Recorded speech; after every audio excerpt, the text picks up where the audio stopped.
If you've ever needed your n8n workflow to take one path if a condition is true and another if it's false, the if node is the node that's going to make that happen. In this video, I'm going to show you how to use it step by step, branching based on data values, combining conditions, and avoiding errors with smarter logic. By the end, you'll know exactly how to make your workflows more dynamic and responsive. Welcome back to Tommy Codes. Let's get into the video. All right, so I've got this Google Sheet here. It's a bunch of customer data. All of this is AI generated, but we've got about 100 rows and we've got all these columns here. We got name, email, city, state, last contacted, interested, and age. And what I want to do here is pretend like we want to send out a bunch of emails. Like maybe these are users of our app and we want to send out some emails to them to re-engage them with our app and make sure that they're still using the app. We want to segment the emails. We don't want to just send everybody on this list the exact same email. And maybe we just want to have slightly different language in the email based on the age. That's what we're going to use the if node for. So let's open up n8n.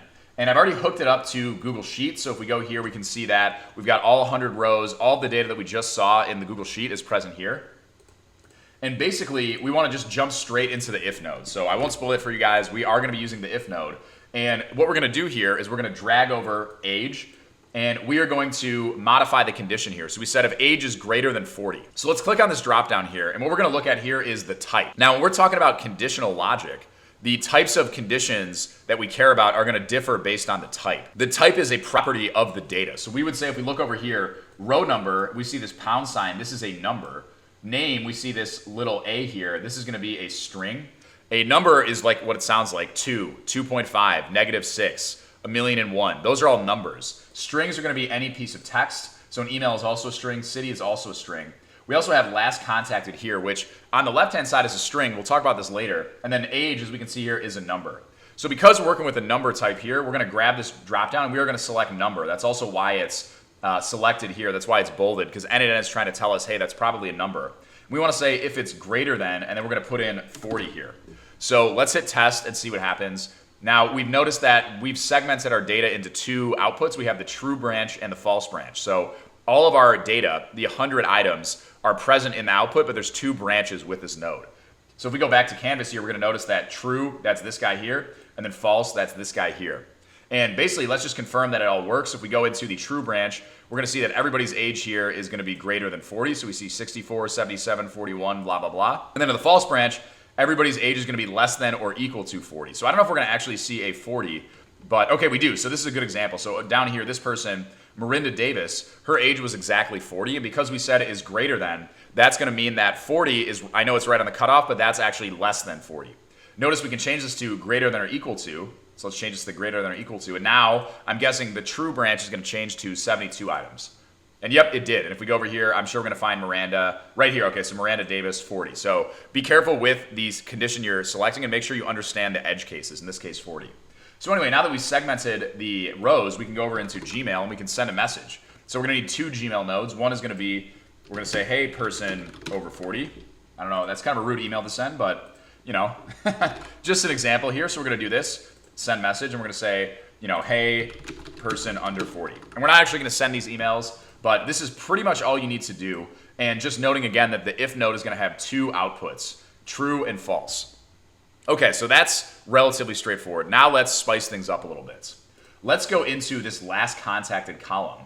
And let's say that we want to send two emails. It's going to be segmented by age, but also last contacted. So if the person is over 40, or if we haven't yet reached out to them in 2025, we want to send them email 1. And if they're under 40 and we've reached out to them in 2025, we're going to have them go the other route. And I'll explain what that means. But basically, we're going to further segment this data. And we're going to use this last contacted column to do so. So let's go back into this if node. Let's open it up. And we're going to add a condition. And remember I said or. So if they're over 40 or we haven't yet contacted them in 2025. So the last contacted, that's going to be relevant here. We're going to drag that over. And again, we're going to change this from and to or. And I'll explain the differences. And we are going to say date and time, because last contacted here is actually a date time. And if we look in the date and time options, we have stuff like before, after. That makes sense for a date time. For a string, we have a bunch of other stuff which is not relevant for a date time. So let's go ahead and say is before, and then we're going to get this drop down here. So we'll select January 1st, 2025. And now we have this or condition here. Now, I can assure you that the number of true is actually going to increase here, or it's going to stay the same. Let's go ahead and test that.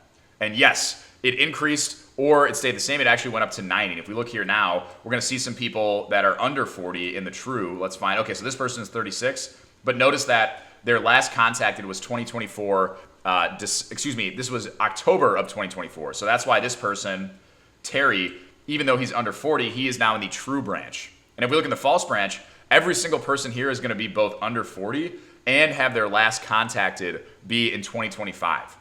So that's the difference there. Now, if we switch this to an and, the true is going to go way down, I'm imagining. So let's test this. And now the true branch is actually 34. And the and here means that they not only have to be last contacted in 2024, so everybody here, we're going to see 2024 something, their age has to be greater than or equal to 40. So we go over here, we're going to see that that's true for everybody. And then if we go to the false branch, some of the people, like this person, he was over 40, but he didn't satisfy the last contacted condition, and that's why we see him in the false branch, and we'll notice that the last contacted is 2025. So be very careful with combining and make sure that you understand the difference between and or. This is a bit of a contrived example, but it's important to understand. So we're going to go back to or, test that step, and then yeah, you would just write the email based on how you want to segment things here.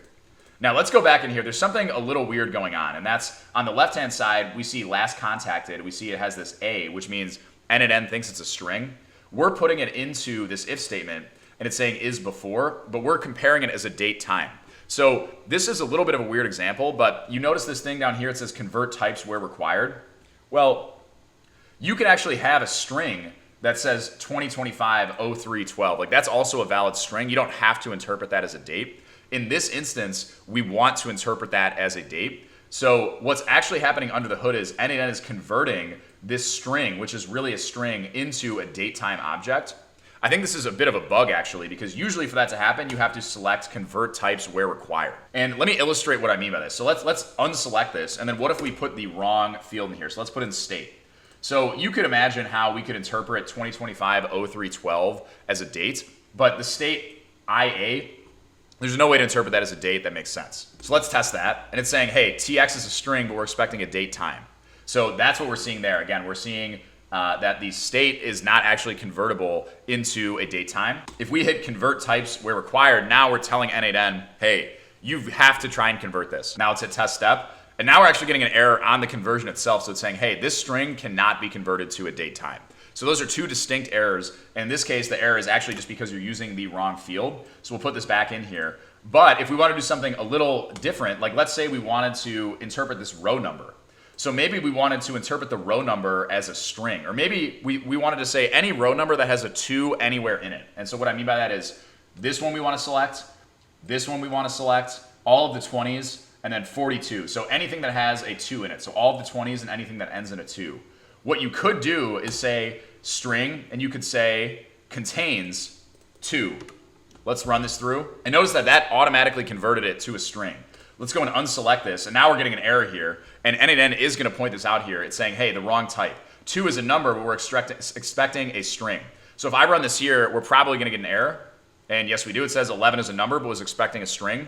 If we say convert types were required, we are telling n8n, hey, go ahead and under the hood convert that, because you could easily convert this from a number to a string. It's very straightforward to do that. So you might have to select this depending on the type of data that you're using. Now, I would be a little careful using convert types where required, because oftentimes you can convert from a number to a string or from a string to a date time. And sometimes that's going to happen, and it's going to convert in a weird way that's going to cause some very subtle bugs. And you're honestly just better off getting an explicit error, because even though this is a little annoying, you'd rather know that something is a little funky here than silently convert and have things work, because often things will not work. It's going to do something bad. So anyway, that again was a little contrived, so let's go ahead and delete this. But that's to highlight what the convert types where required actually means there.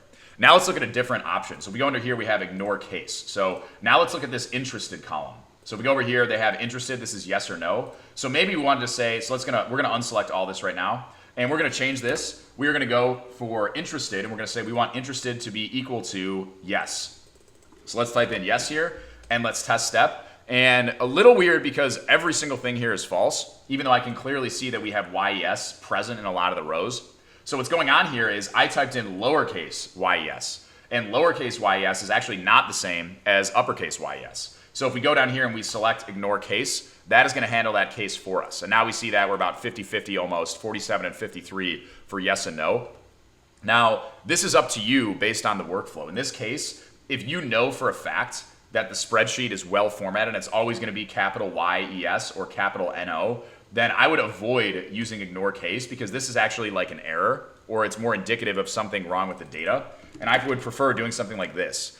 But it's also possible that this spreadsheet is filled out by somebody manually, and just some of the times, they have yes, or maybe they even have like a Y or something like that. Maybe they have like yes period. And so me visually, I can see this and go, oh yeah, like this is yes, this is yes. But for the computer, it's a lot more literal. So what you would want to do in this case, so maybe we want to have, okay, just like N and no, or maybe even nope.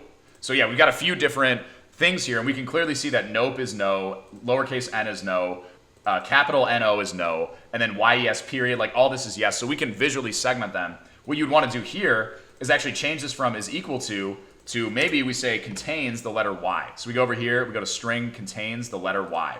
And now if we hit true, oh, okay, we got to re-download the data. So we're going to re-download this data, and now we're going to run this again. And yes, so now we have true, we have 3 of these guys. We have Y, YES, YES. But again, we probably want to ignore a case here because we're missing all the ones that have capital Y. Now we go in here, and again, we got our 47 and our 53 here. So it's okay to use operators like contains, does not contain, start with, but just be careful and understand what assumptions you're making about your data. It's better if you can use equals. Okay, what's another issue with how we've set this up right now? Well, we're assuming that if it's not a yes, it must be a no. And in this case, that's a fair assumption because we can just look at the data and there's only yeses and nos. But what if we also had stuff like maybe? What if we had probably? So now we have no, yes, maybe, and probably. Now, when we're saying true and false here, perhaps we only care to do something if they're interested. So if they're interested, and maybe we don't even care about this branch. In that case, this sort of workflow would be fine. We're just checking that interested is equal to yes. Then in this case, it's kind of fine to ignore these different edge cases. But what if instead of wanting to have 2 emails, we wanted to have 4 emails? 1 for yes, 1 for no, 1 for maybe, 1 for probably? Well, in that case, you have a few different options. You could use an if node here, and we could say, okay, well, if you're not yes, we're going to pop in another node here, and we're going to say, well, maybe you're no. Well, maybe you're no here. So we say, okay, maybe you're no. But then we also need to handle the other cases, like probably and maybe. And as you can see, like what that's going to lead to is a bunch of these nested if statements, which look super ugly and are also just difficult to deal with. Like this is not a very clean way to wire everything up. So in that case, you'd actually want to use the switch node. And this is where you can actually add a bunch of different conditions and you can route multiple outputs, not just 2.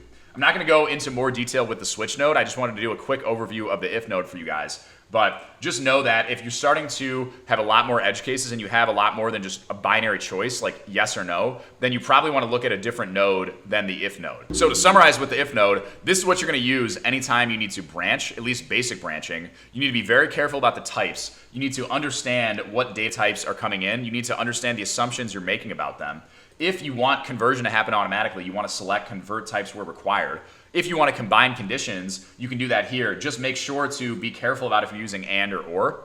And if it starts to get a lot more complicated and you have a lot of different conditions and the logic is getting more complicated than you can handle, you would want to look at either the switch node. And if you're in a situation where you're adding a lot of different conditions and it's getting ugly to maintain, and even the switch node is starting to become difficult to deal with, that's when you might want to start looking at the code node. But just understand the type of branching you want. In the simplest cases, the if node is going to be great. Anyway, that was a quick overview of the if node. I hope you guys found this helpful. Now you guys know how to use the if node to control your workflows based on conditional logic. But even with great logic, your workflows are only as good as your data. And that often means mastering HTTP requests. But lucky for you, I've got a full guide that shows you exactly that. I'm going to post the video right up here. You guys should definitely check it out. Thanks for watching and have a great day.